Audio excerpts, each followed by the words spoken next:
$5,300, and for the snowplow, $2,300 You said 53 for the 5,300? for the blower.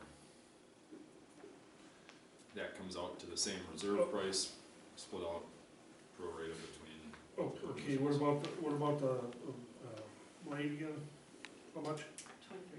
Correct, $2,300. Okay. A motion's been made to change to the figures given, 52,300 for the Bobcat and bucket, $350. 52,350. Yes. 52,350 for the Bobcat and bucket. For the blower, 5,300 for a minimum, and 2,300 for the blade. Any further discussion on this? I have something to say on it. Today, the original fellow that I spoke to everybody about, would offer us $52,000 or $3,000 for it. Called me and wondered, when are you gonna put it on, and asked me when it was gonna go up, and I said we hadn't had a meeting tonight. But he also brought to my attention,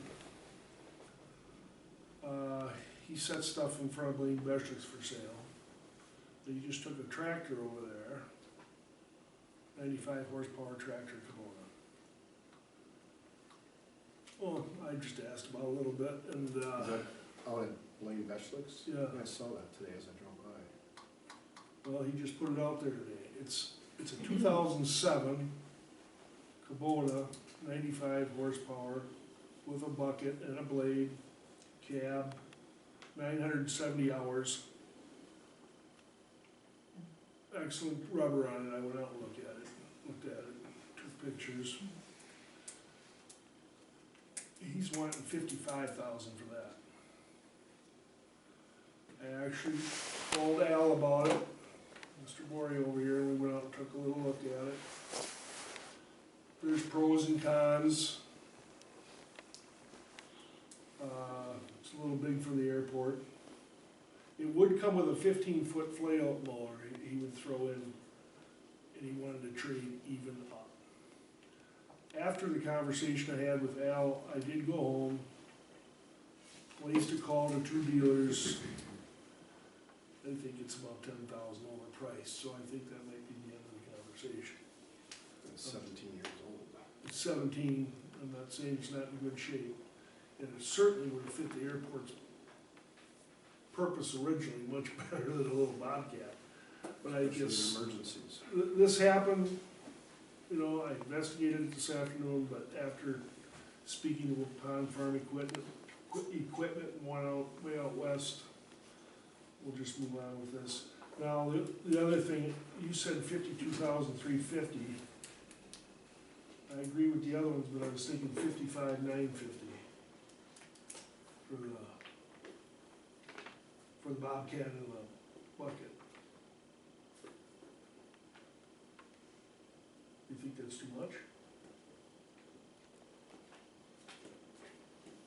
Well, remember, this is the reserve for it, right? Right. It could sell more. If we set the reserve too high, nobody potentially won't get anybody to bid. But So the point of clarification on that, Wisconsin surplus lets the auction run, and if it doesn't meet reserve, it's not sold. So you will still get whatever fervor interest. It's not like starting at 52,350, go up from there. They auction it from, not zero, I think they start at 5,000. So you'll more or less get blind interest, so to speak, on it, and then if it doesn't meet the minimum, then they just don't. And when would the auction take place? When would it start? At this point, as soon as I notify them of what the reserves are, they would list it essentially within 48 hours. You comfortable with the 52,350? I'm comfortable with either one based on, I don't know anything about equipment like that, so. You guys. I'll second, I'll go along with Josh on the 52,350. I'll second your motion on that. Any further discussion? All in favor, say aye. Aye. Opposed, motion carried. 52,350, 5,300, and 2,300.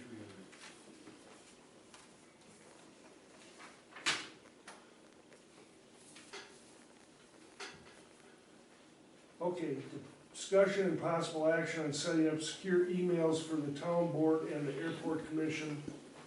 That's one reason I asked Al to come here tonight, to discuss this. If we're going to get secure emails, can they get on board, and what it costs for them to be added, which I'm sure that, you know, after having a board meeting and approving it with the board, they'd probably go along with that. Is that something you'd be okay with? So we all have secure emails? And the more secure, the better. Yeah, we need it, folks. I'll tell you what, in the last 2-3 weeks, I get emails from Laura, and she's asking me to sign documents for $1,950 and this and that. It's just unbelievable. I got 3 emails from you asking if I had a few minutes to talk. Really? So I knew they didn't come from you. Okay, so, is it, you know, this is what's going on, and it's just ridiculous. So the sooner you can get going on that, Josh, the better, right? Absolutely. Yeah. I mean, to that point, I can send you the quote that we got from, the Tech Solutions up in Lake Mills, and it outlines what the cost per seat is, and obviously Frank's one of your 5, so it'd be 4. My guess is it'd probably be $700 a year, maybe. Okay. My concern for this is because of past history, like trying to collect emails and stuff like that. Yep. I thought maybe if somebody, you know, if all the members of the town, of the airport commission had the same email, okay?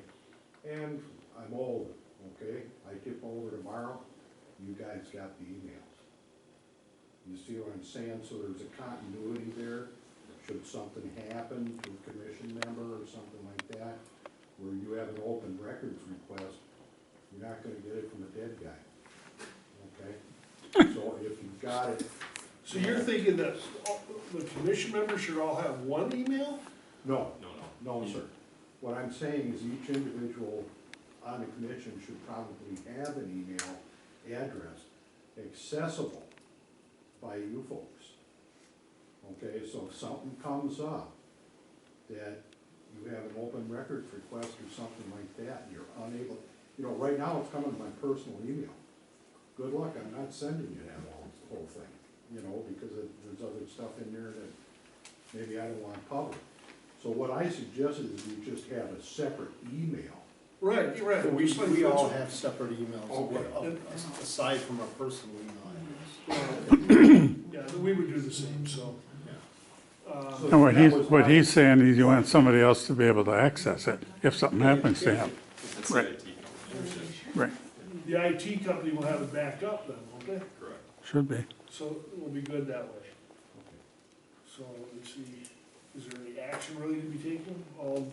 We don't, I'll make a motion up, whatever it costs for the airport commission members to be on it, that the airport commission pays for that themselves, but I have no problem with them being involved with the town's I'll second setup that. on it. I'll second that. Any further discussion, Josh? Just a quick question, is this tied into old business number 1 at all? Or is it separate, just happens to? I mean, the timing is mildly impeccable. That, when did you say your meeting again? Sorry. I believe it's the 13th next month. Okay. Realistically, it shouldn't take Tori a whole lot of time, one way or the other, after the 4 of us are set up to do the same thing, so. It's better than 9 months from now to, Yeah. remember where he was or whatever. Right. Okay. All in favor? Aye. Aye. Opposed? Motion carried. Number 5, discussion and possible action to contract with Johnson Block Company for an audit of the town's financials for 2023.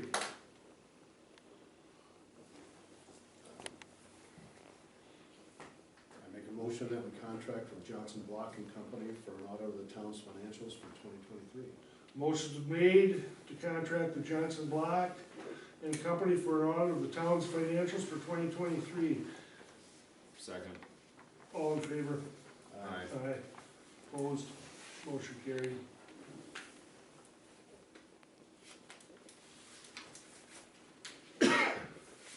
Number 6, discussion and possible action on tree work that is needed in town.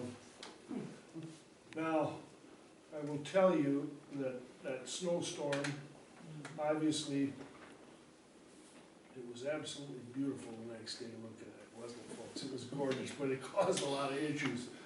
I've never seen scenery like that in my lifetime. But, standing out in the middle of Little Prairie Road, because we were getting so many calls about trees down, I did call Josh and he met me out there, but we're standing out there and trees are cracking and you don't know if they're coming down on us or what. We got some tree problems, and Shore Drive, we have to do something with it. It has to be cut back, folks. Now, we've already, I believe, used up our tree budget, haven't we, Laura? We're close if we haven't. I looked at it, we are. Okay. And to that point, I would say,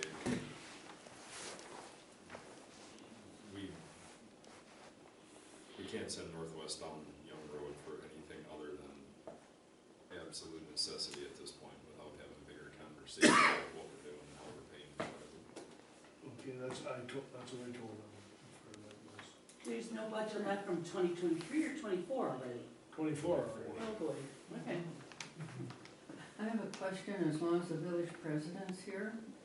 When a tree falls on Calkins Road, who removes it? I would suspect our guys do. If it's on the road, even though the tree was not on the road, but it falls on Calkins Road, then the village removes it? Yes, our, Okay, because my nephew had to remove them the last storm, because nobody got out there to move them. And his friend couldn't get home, and 106 was down too when that tornado kind of went through. So I just wanted to make sure, so he wanted to know who's supposed to be responsible for them. So it would be the village as long as it's on the road. Because I know the village just owns the blacktop, they don't own anything beyond, so, okay, thanks.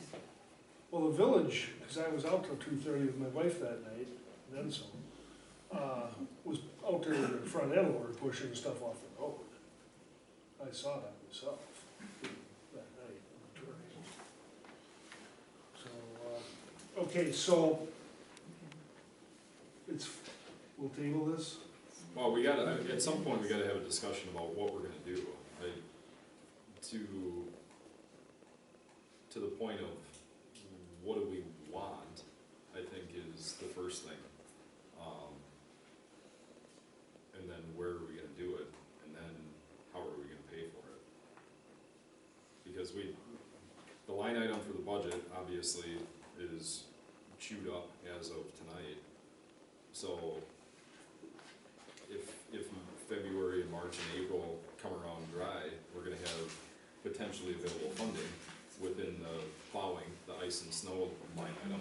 But if we still get snow in March and April, I don't think at this point, as stupid as it sounds, that we can make grand plans without knowing a little bit, or having a conversation about how we're gonna do this. And the unfortunate thing is that there's some roads in town that have no trees on them whatsoever, and other ones that, you know, I'm gonna say people have residences by, but the tree line goes within 4 foot of the pavement. And, you know, this is a long-term thing. This isn't just, hey, we got 15 years worth of dead green ash trees that we need to take care of in the big picture of it.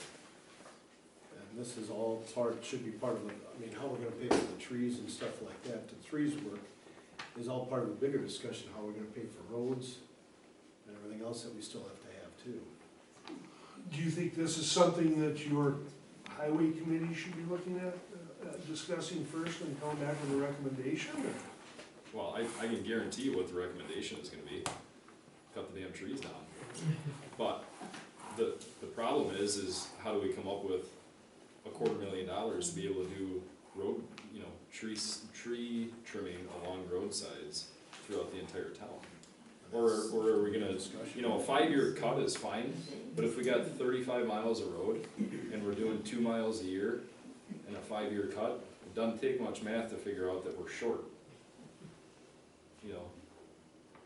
It's- I agree, I We agree. have to have a 50-year cut to essentially be able to make it back Well, 2 years at a time, you know what I mean? But Like, but to Frank's point, we have to start somewhere, yeah, be able to develop a plan and be able to know how much we need to figure out a way to, whether it's borrow or whatever, we need to have a plan so we know what, you know, how big is the piece that we have to try to fund. You think that we should have 1 or 2 items on a special board meeting menu and go over it and hash it out, or what do you think? I think we need, the highway, well, my opinion, the highway committee to come back with a recommendation on the trees and the roads, and then we get together, maybe a special board meeting, or depending on the time, it could be next month. We gotta figure out something quick, cause there's timing with the county, some of the things the county's Right, doing on roads that we which we'll wanna get tie into to keep our costs down, so we've got to do this relatively quickly as well.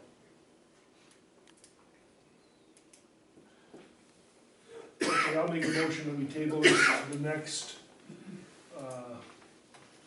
town board meeting, whether it be special or regular.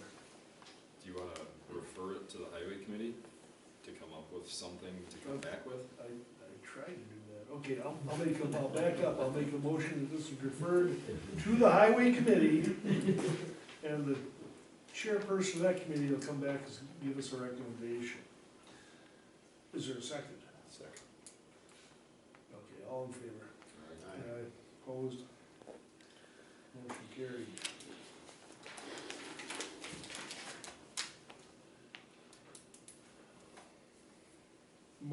Discussion and possible action on shouldering on town roads and other road projects, including grant opportunities. Okay, the first thing I'm gonna bring up is good portion of Little Prairie Road needs to be re-shouldered. First of all, someone's gonna have an accident jumping off or coming back on and veer across and hit somebody head on. There's a few bad spots like that. But obviously, Josh, you know all about the roads, and the lack of having the shoulder up to the road is gonna force the road to break off, correct? So we need to take care of at least our number 1 road that we have in the township, so. Naive question here, wouldn't that have been part of the, project when they redid Little Prairie Road to make sure the shoulders were right as well? Well, they were, but the semis run off the road that we don't want on there, and they push that down. A good example is Calkins Road is in real bad shape on the northbound side. You hear that, Tom Ball? Yeah, it is, and that needs to be re-shouldered, because they're off the road all the time there, and they're off the road out here on Little Prairie. It's just gonna start breaking off.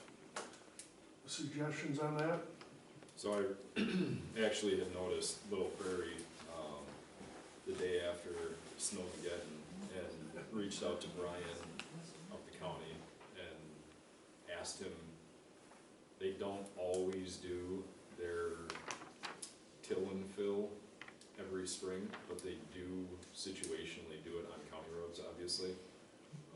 If it's something that we want them to look at, which to me is gonna be the most cost-effective way to do that, is we just need to get them a list of roads and have them get us a price to move forward with it. Little Prairie, kind of in that Tower Road hill climb, whatever you wanna call that little segment in there, is probably one of the worst.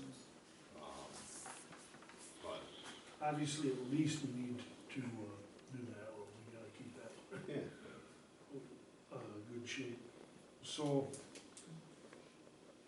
you'll work on that. Do we need a motion? Well, no, I'll no, figure out a time to meet up. Obviously, we got a few other, including grant opportunities, things here to cover, but, I anticipate Brian's gonna be down in our neck of the woods within the next few weeks to a month here. great.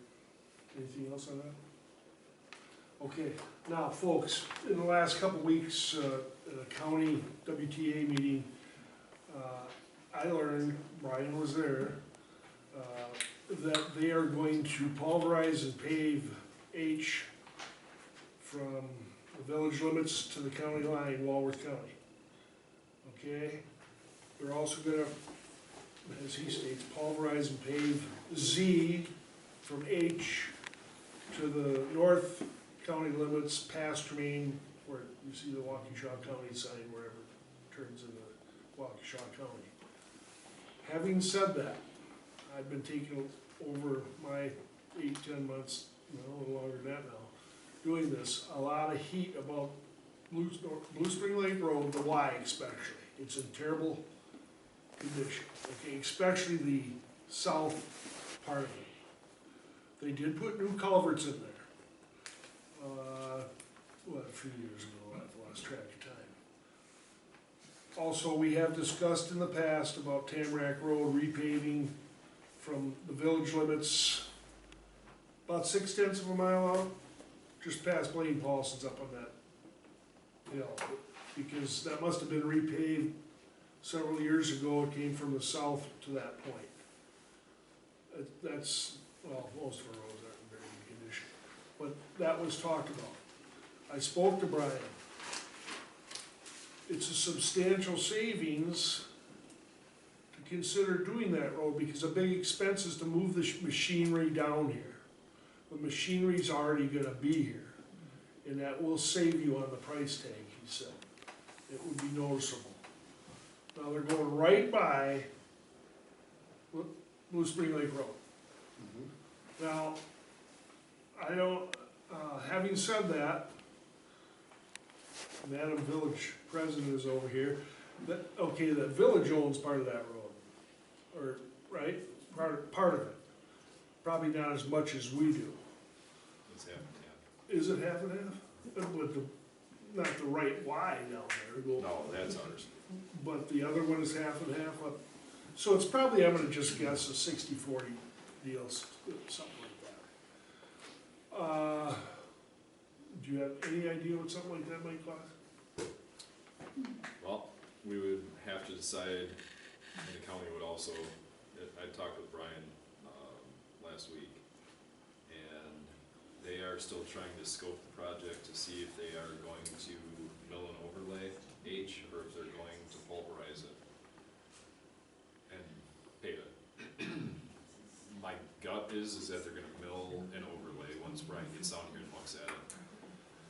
That means that all of said, obviously paving is paving, but if they're planning on milling, different than pulverizing. In my own mind, the first segment of Blue Spring Lake Drive is not mill and overlay eligible. I don't think we're gonna get our money back out of it, quite honestly, if it's 50-50 or not. Explain the mill and overlay compared to pulverizing. You take, essentially grind off 2 inches and put 2 inches of new asphalt back on, would be a mill and overlay. Pulverize would be turn it into, like what we graded Donald Lane with, reclaimed asphalt. You grind it up essentially into asphalt gravel, grade it, and pave over the top of it. So it's road reconstruction versus road resurfacing, kind of, if you wanna look at it that way. But Brian anticipated within the next couple of weeks, he was gonna be diving into that project more to figure out what their scope would look like. I think if there's any interest whatsoever, we obviously have to let them know and then get pricing from them. Quite honestly, I don't know what the county would charge per mile versus a private contractor, more advantageous, less, whatever it might turn into be. But So correct me if I say something wrong, the county is not supposed to make a profit, their time and materials really, right? Isn't that with another municipality? right, their cost is our cost. So, obviously, it's something we need to look at. And again, Tamarack Road, as long as they're down there, sure, there's a whole bunch of projects we could look at. We The could keep whole them here township, for 2 years if we okay. wanted. But anyway, Well, but the village is having 3 LRIP projects done, right? You got, Anemone, you've got 8th Street, and you got Northwest from 59 to First Street. Yes. So they'll be here paving, folks. Having said all that, we're gonna talk a little bit about grants, and, Rob's gonna go up to the, training that I went to here last week on February 3rd at 8:41. There is several grants out there. The, ARIP plan, that's for agricultural roads, 155 million sitting there. One of the people that's involved with the district, the WTA, Maine part, Maine, Wisconsin, whatever, he sits on that board. And he has sent us pictures of 5 different projects that have passed, the wording we need to use, the pictures that's necessary. There's the bridge and culvert fund. They got 12.5 million out there to locate all culverts. It has to be done by April 15th. Keep your time, we gotta pick how we're gonna do it by April 15th. Pick how we're gonna do it. Yeah. Okay, which we're gonna get into that a little later, I guess. But anyway, there's monies out there. And I really think that we could get one of these grants, especially with some of the conditions that have to be met. They have to be Class B highways, weight limited, sitting on a swamp. Now, thinking of that, we've talked about Thayer Road. 10-ton weight limit. It's got an over 6-foot culvert that qualifies to be replaced. Supposed to only, you're only supposed to be down there with 10-ton. Those are things in our favor, but we gotta take pictures and write the grant. That's why he needs to have his highway meeting, go from there, and go back with some recommendations. But I think there's some money there, folks. I mean, obviously the village had 3 grants, right? 3 different Well, projects. we got a couple grants previously, a couple years ago. Yeah, if I get a grant now, they're not gonna do it till next year. Right. Those are their projects are the village's version of the entitlement funding that we got from the county in December. When we applied for Tamarack, that part of the LRIP program is the town road improvement. And their 3 projects essentially are stacked up from historical, you've got 9 years once you get awarded to use it. And they're essentially, I think, on potentially one of the last years for one of them. But I've looked at the ARIP funding application. We can, from the highway committee standpoint, we can come up with recommendations on which roads we think may be the best candidate for the grant funding. One of the curious pieces that I'm still quandaried over the weekend is, for that program specifically, coming up with the gross tons of agricultural product that is transported over that highway is one of the requirements of that application, is how many tons of agricultural product traverse that highway, and they are using it as part of the grant review process. So we're gonna have some homework to do, one way or the other, but it's not, I'd love to say our state government provides real helpful information, and this application process is gonna be really easy, is what they said, no different than LRIP funding. It is not as easy as LRIP funding, just from looking at the applications. The amount of, I'm gonna say, unrelated data that they want included is not the same as TRIP, TRIS, or RIP funding maps. So we've got time to do it. I wanna say, actually I've got it right here, the deadline for the first tranche of funding is April 5th, deadline for from what I understand, there's gonna be 2 rollouts. The first is gonna be about $50 million of that 150, and the other is gonna be sometime in the summer with, call it a second round of applications. So we, we can look at those. Okay. So, well, it says possible action, so I'll refer this to the highway committee again. One question, is the village willing to work with us on Blue Spring Lake Road? As long as the equipment's here to take care of it at a reduced cost? I was spoken with Scott Halbrecker about it. I mean, is that part of the budget and those projects, so the board hasn't taken it up yet Sure. because, again, what are they going to do and so forth. So, we don't have an answer, we haven't really taken a vote on the question, but we don't have any guess as to what the cost would be either at this Oh, point. no, absolutely, we have to obviously do all that legwork and stuff, but Yeah. my question is, are you willing to work with us and hopefully go in together to get the road right? I would certainly hope so. Okay. Back to the grant that you said we were gonna get for 31 or 2,000, tell me about that again. Cyclically, the county, Jefferson County, runs their program where they group communities together and do it on a rotating cycle. We applied, we did get funding. We applied for Tamarack Road between the village limits and the woods just past Paulson's.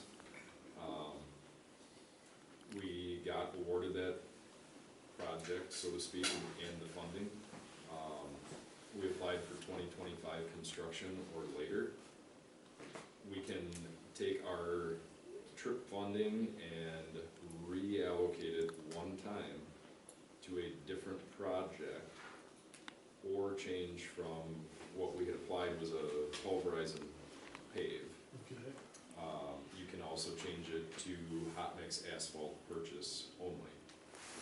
So the cost of the project is the same, but your funding and then the match would pay for purchasing the asphalt rather than a contract per se.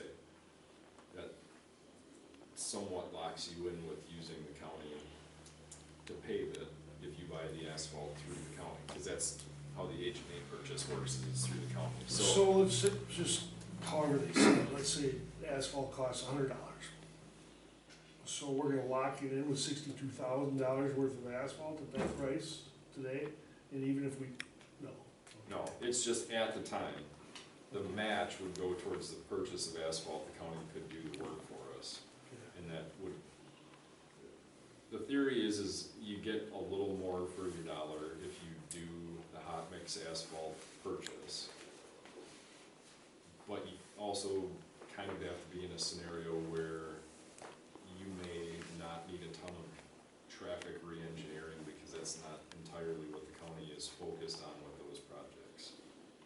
Like when they did Little Prairie, they hired Lynch and Associates to engineer that project, and they bid it out and private contractor paved it.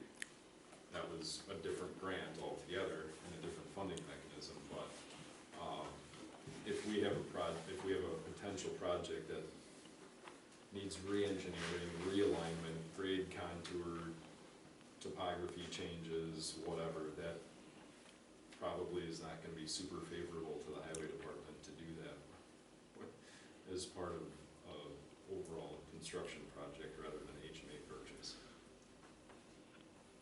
Now,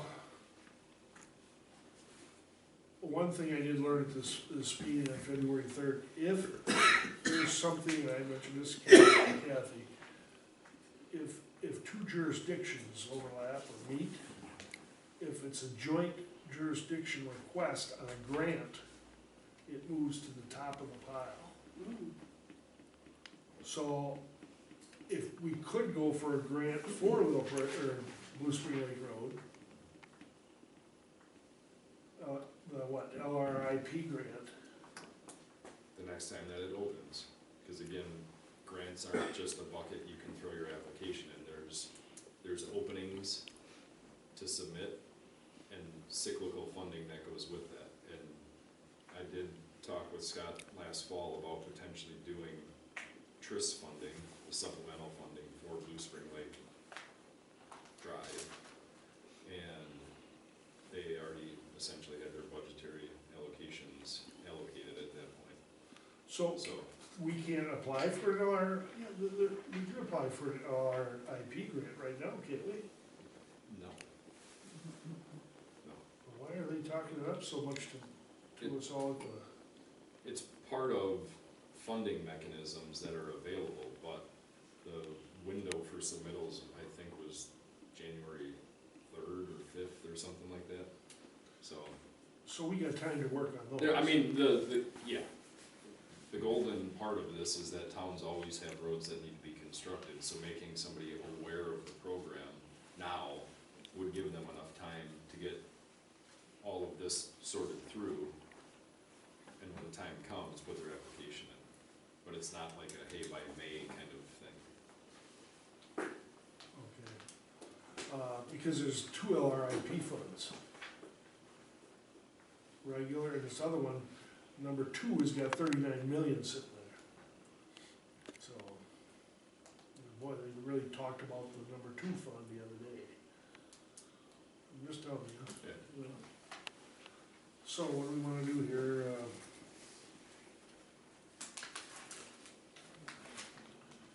If you guys, I mean, if you wanna refer the ARIP application process to the highway committee, we can do the same thing as what we talked about for trying to come up with tree roads. Plus, on top of that, it's not just one road, you can apply for 2 or 3 different roads. Yeah, you can apply for as many as you're willing to write grants for. I have yet to figure out how we can put 37 miles on one project, but. Okay, so I'll make a motion that we forward action on this to the highway committee till their next meeting, and the recommendation comes back from the chair. Next meeting or special. Next meeting or special meeting or regular town meeting. Correct. Second. Any further discussion? All in favor? Aye. Aye. Opposed? Motion carried. Nice pen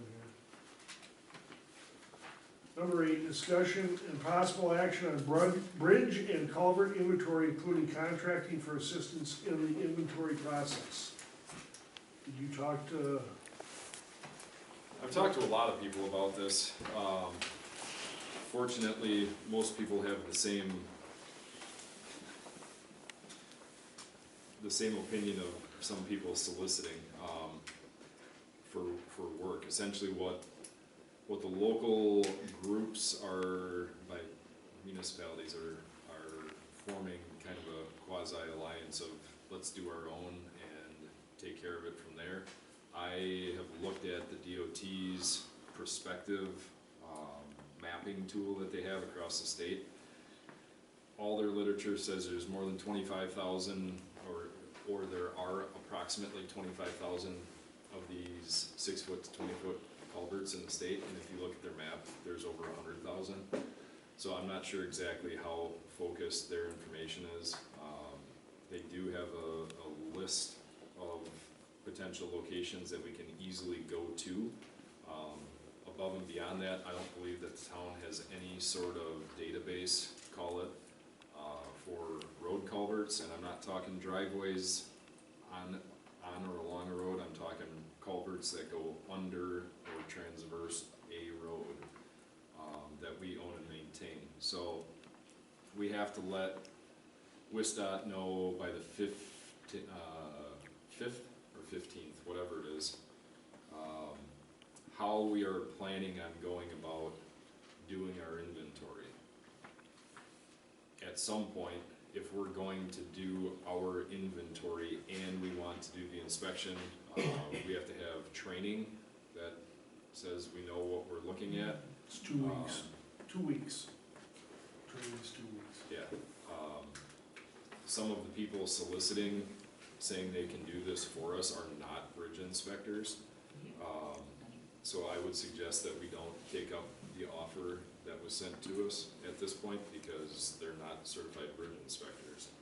I have reached out to the county, and there is, if we can inventory our own and give them the short list of what we think are these combined 6-foot to 20-foot culverts, that they would come out and do the inspection for us. But they, breaking the math down, they don't exactly wanna do every town and village in the county and each one of the culverts that may or may not be there without having some finite detail about somebody has been there before, and yes, it's more than 6 foot, or we think it's close, so. So having said that, I talked to Brian also, and this, at the WTA meeting, the state will pay $100, that's what people get, to locate a culvert. It's $350 to inspect it. Brian, we're the first township that reached out to him, he says, I got no problem doing your inventory. And he's a bridge inspector, certified, be more than happy to do it, and it'll cost less than $100 a culvert. Folks, when we're talking 6 to 20-foot culverts, we're not talking about what goes under the road. We're talking about a culvert that goes under the road, but when you're standing there looking at it in a ditch, it's gotta be 6 foot wide. Or it's gotta be 2 3-foot culverts, only separated no more than by 1.5 feet, and you have another one, that qualifies. Fair Road has one of those, where that weight limit is on. There's a real good chance of getting that replaced for nothing down the road. That's why I bring that up. Is there anybody out here that can think of, there's a culvert, one single culvert, 6 feet or more, or a combination of say 2 or 3 culverts? 4 culverts, could be 3 24-inch culverts separated by 1 foot would qualify. Okay, so we're not talking about what goes under the road, it's the width of what goes there. I thought it was the same thing too, God almighty, there's gonna be so many to count, you know, cause the road's 20 feet, 18, 20 feet wide. Okay, that's the only one that I know of. I thought there was one on Piper Road, it looked like it, but, it's not. I thought it was one of those box culverts. It is, but it's a cemented in 3-foot culvert, so it's only 3 feet. Anybody think of that, any culverts out there that size, they're big ones? There's probably only one, so why not just let the county take care of that? Does that make sense?